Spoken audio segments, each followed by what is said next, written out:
Middle east में संकट गहराता जा रहा है। इजराइल हमास में छिड़ी जंग अब पूरे इलाके को कवर कर चुकी है।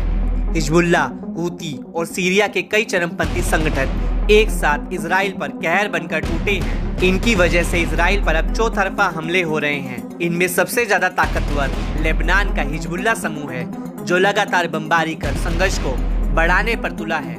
हिजबुल्लाह की हालिया गतिविधियां युद्ध को भड़काने का काम कर रही हैं। ऐसी आशंकाएं भी जताई जाने लगी हैं कि इजराइल हमास के साथ साथ हिजबुल्लाह से भी सीधा युद्ध लड़ सकता है। दरअसल हिजबुल्लाह लड़ाकों ने उत्तरी इजराइल पर रॉकेट, मिसाइलों और ड्रोन की ऐसी झड़ी लगाई है कि इजराइल के लिए हिजबुल्लाह बड़ा सिरदर्द बन गया है। इजराइल की ओर से मिल रही युद्ध की धमकियों को दरकिनार कर हिजबुल्लाह लगातार हथियारों को इजराइल की ओर फायर कर रहा है। फिलिस्तीनियों के समर्थन में हिजबुल्लाह लड़ाके अपनी ताकत का प्रदर्शन कर इजराइल को युद्ध भूमि में उतारने के लिए ललकार रहे हैं। ऐसे में हमास से जंग में जूझ रही इजरायली सेना को चौतरफा हमलों का सामना करना पड़ रहा है। हालात इतने बेकाबू हो गए हैं कि इजरायली सेना कब्जे वाले इलाकों को छोड़ने पर मजबूर हो गई है। इस बीच लेबनान में इस्लामी प्रतिरोध ने 6 जुलाई 2024 को कब्जे वाले फिलिस्तीनी बॉर्डर पर बमबारी की। बताया जाता है कि यहाँ पर इजराइल के मिलिट्री साइट्स और सैनिकों पर धावा बोला गया। इस दौरान बड़े नुकसान की भी काफी खबर सामने आई है। हिजबुल्लाह ने घोषणा की कि उसके प्रतिरोध सेनानियों ने बीट हिलेल में आत्मघाती ड्रोन्स का इस्तेमाल कर हवाई हमला किया। इस हमले में आईडीएफ की 91वीं ब्रिगेड की 403वीं बटालियन की तोपखाना यूनिट पर भीषण हमला हुआ।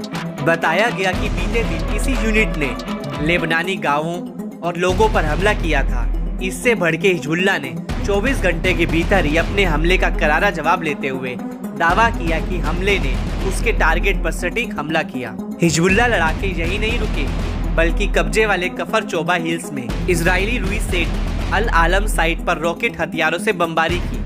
इसके अलावा लेबनान के इस्लामिक प्रतिरोध ने खुलासा किया कि उसके लड़ाकों ने घातक हथियारों से कब्जे वाले कफर चोबा हिल्स में इजरायली अल समाका साइट को निशाना बनाया। हिजबुल्लाह ने अपने प्रतिरोध सेनानी मेतम मुस्तफा अल अत्तार हादी पर भी शोक जताया, जो कब्जे वाले अल कुदस के रास्ते में शहीद हो गए थे। लेबनान में न्यूज एजेंसी अल मयादीन ने बताया कि एक इजरायली ड्रोन ने चाट जंक्शन पर बालबिक का हाईवे पर कार को निशाना बनाया। इससे पहले दक्षिणी लेबनान में इजरायली तोपखाने की गोलाबारी ने मारून अल रास, अल नाकोर और यारून के बाहरी इलाकों को निशाना बनाया। हिजबुल्लाह ने अपने बयान में साफ किया कि ये सभी ऑपरेशन गाजा में फिलिस्तीनी लोगों के समर्थन में और उनके बहादुर और सम्मानजनक प्रतिरोध के समर्थन में था, और दक्षिणी लेबनानी गांवों, सुरक्षित घरों और नागरिकों पर इजरायली हमलों के जवाब में था।